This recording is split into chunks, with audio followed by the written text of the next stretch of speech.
देखिए, भाजपा की तरफ से राष्ट्रव्यापी स्तर पर इस बार श्री गुरु रविदास जी की जो 650वीं जयंती है उसको राष्ट्रीय स्तर पर मनाया जा रहा है। इसी कड़ी में प्रदेश में भी बड़े स्तर पर कार्यक्रम होंगे। इसी को लेकर प्रदेश सरकार की तरफ से एक स्टेट लेवल कमेटी का गठन किया गया, जिस कमेटी के चेयरमैन खुद मुख्यमंत्री नायब सैनी है। हरियाणा के कैबिनेट मंत्री कृष्ण बेदी उस कमेटी के कन्वीनर है। उस कमेटी की आज पहली बैठक है। इतने बड़े स्तर पर क्यों गुरु रविदास जी की जो समरसता अभियान है, क्यों वो अभियान चलाए जा रहे हैं, इन तमाम मुद्दों पर कैबिनेट मंत्री कृष्ण बेदी साहब से बातचीत करेंगे। सर, इस बार जो बड़े स्तर पर भाजपा की तरफ से गुरु रविदास जी की जो जयंती है, जो 650वां प्रकाशोत्सव है, उसको बड़े स्तर पर मनाया जा रहा है, समरसता अभियान आप लोग चला रहे हैं, आखिरकार क्या मकसद है आप लोगों का और किस तरीके के कार्यक्रम रहेंगे?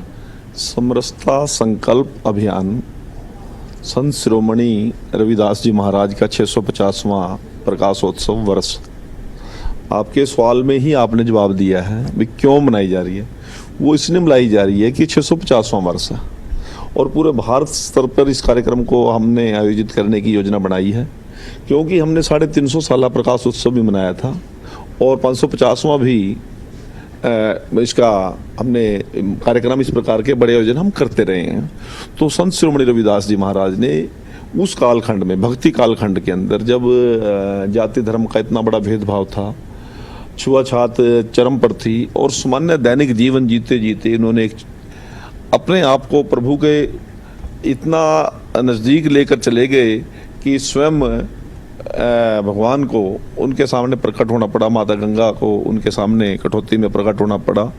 ऐसा तपस्वी, ऐसा समरसता का प्रतीक, और जिनकी वाणी में भी एक समरूपता हो, समानता हो, गरीबी अमीरी का भेदभाव ना हो, छोट बड़न का भेदभाव ना हो।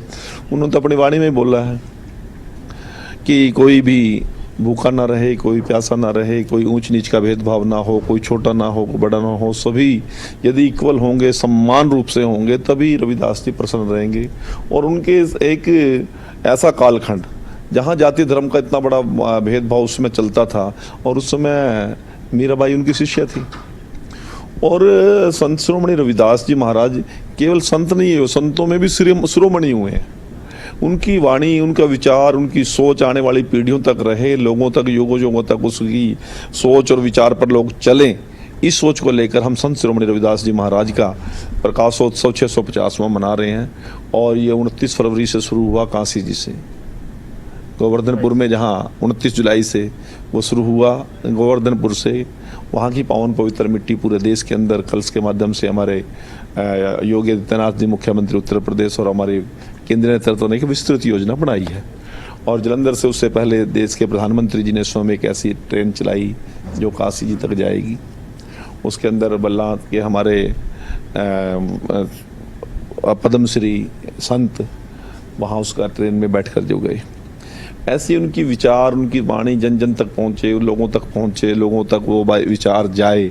और आज के इस कालखंड में बड़ा आवश्यक है कि समरूपता का, समरसता का, एकता का, अखंडता का वो सारा विचार हम सब के बीच में चले। इस सोच को लेकर इस कार्यक्रम को आयोजित किया जा रहा है। उसी कड़ी में तक कार्यक्रम रहेंगे। क्या क्या कार्यक्रम है मोटे? उसी कड़ी में 20 फरवरी 29 जुलाई से लेकर 2026 से लेकर 20 फरवरी 2027 तक बड़े विस्तृत योजना कि देश की पार्टी ने और प्रदेश के हमारी सरकार और संगठन ने इसमें बनाई है। और कन्वीनर के नाते मैं आप लोगों को बताना चाहता हूँ, हमारे हरियाणा प्रदेश के मुख्यमंत्री इस कार्यक्रम की अध्यक्षता करेंगे। माननीय केंद्रीय मंत्री मनोहर लाल जी उसके डिप्टी चेयरमैन होंगे, कृष्ण कुमार जी कन्वीनर होंगे, मैं कन्वीनर होऊंगा। और एक बड़ी लंबी चौड़ी 105 लोगों की वो एक लिस्ट बनाई है। और लोग भी जोड़ने की आवश्यकता पड़ेगी तो और जोड़ेंगे। उसमें हमारे रिटायर्ड IAS भी हैं, IPS भी हैं, हमारे पॉलिटिकल लोग भी हैं, हमारे सामाजिक संगठनों में काम करने वाले लोग भी हैं, उसमें छात्र भी हैं, उसमें बहुत से ऐसे शिक्षाविद भी हैं, ऐसे ऐसे हमारे साइंटिस्ट भी हैं जो शोध कार्य करेंगे। और रविदास जी के जीवन पर डिजिटलाइजेशन, उनके लिए डाक टिकट, उनके लिए सिक्का, उनके नाम पर पार्क हो, उनके नाम पर चौक हो, उनके नाम पर सड़कों के नाम हो, हॉस्पिटल्स का नाम हो। लोगों से भी संपर्क करेंगे, संतों से भी संपर्क करेंगे, छात्रों के पास भी जाएंगे, छात्रावास। हमने छात्रावास में भी जाने की योजना बनाई है, क्योंकि आने वाली पीढ़ी को ऐसे महापुरुषों की सोच और विचार के साथ जोड़ना भी हमारी जिम्मेवारी बनती है। आप कह रहे हैं कि समाज को जोड़ने का काम करेंगे, समरसता का संदेश देंगे, लेकिन विपक्ष तो हमेशा यही कहता है कि बीजेपी तो बांटने का काम करती है, जाति के आधार पर बीजेपी बांटती है, धर्म के आधार पर बीजेपी बांटती है। आप कहते हैं कि इस अभियान के जरिए समरसता का मैसेज देंगे। देखिए, मैं आपके सामने एक बात कहना चाहता हूँ। अब कौन से विपक्ष की बात कर रहे हैं? जिस समय में वो लोग सत्ता में थे, कभी किसी संत का, किसी महापुरुष का सम्मान नहीं किया। जब तो बाप दादा की जयंतियाँ और समारोह मनाने में लगे। यूनिवर्सिटी बनेगी तो अपने बाप दादाओं के नाम पर बनेगी, जयंती समारोह होंगे तो सिर्फ उनके बाप दादाओं के होंगे। केवल इंदिरा गांधी एयरपोर्ट से आप उड़ते थे और राजीव गांधी एयरपोर्ट पे आप लैंड कर जाते थे। इसके अलावा उन्होंने कभी सोचा नहीं। पार्क भी बनेगी तो वो भी उन्हीं के नाम पर बनेगी। तो जो लोग कभी किसी के हुए नहीं, केवल अपने परिवारवाद से और अपने आप से कहीं बाहर निकले नहीं, आज वो हम पर रोप लगाएंगे कि समरसता बीजेपी नहीं करती। और विपक्ष के कोई हमें सलाह की जरूरत भी नहीं है यदि इस प्रकार की उनकी सोच है। महापुरुषों के जयंती समारोह पर भी उनमें यदि उनको राजनीति नजर आती है, यदि संतों की वाणी। एक लंबा अभियान आप लोग चला रहे हैं, मानकर चलें कि दलित वोटर्स को, कमजोर तबके को साधने की कोशिश है आप लोगों की? नहीं, आप मेरे को एक बताइए, भारतीय जनता पार्टी 1952 से पहला जनरल इलेक्शन लड़ रही है, तो तब भी हमने चुनाव नहीं लड़े। कितने प्रदेशों में सरकार है, कितने बार देश में सरकार बन गई। आप कौन से विचार को लेकर, किन सोच को लेकर आप यहाँ ये बात कर रहे हो मेरे को? ऐसा कोई होता है क्या? मतलब प्रकाश उत्सव मनाएंगे, गुरुओं की वाणी की चर्चा करेंगे तब परेशानी होगी।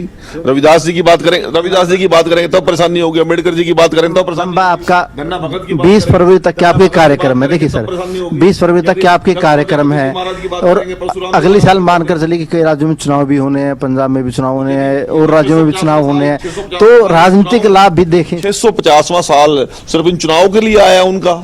वो तो 650 साल पहले इस धरती पे अवतरित हुए थे। तो क्या आप उसके डेट चेंज कर दें चुनाव को देखते हुए? फिर तो इस प्रकार की संकीर्ण सोच को लेकर यदि हम समाज को चलाएंगे तो समाज कैसे आगे बढ़ेगा? उससे पहले कितने स्टेटों में सरकार है? संदेश सिर्फ यही है कि समाज को जोड़ें, समाज को एकजुट करें। साल है, उसको हमने सेलिब्रेट करने की योजना बनाई है। कांग्रेस बना ले, हम कब रोक रहे हैं उनको? जाए ना उनके बीच में। केवल उनको वोट के बैंक के रूप में यूज किया, उनका सम्मान तो कभी किया नहीं। तब तो डाक टिकट भी अपने और भारत रत्न भी अपने लोगों को देते थे, जिंदों को भारत रत्न दे दिया उन्होंने।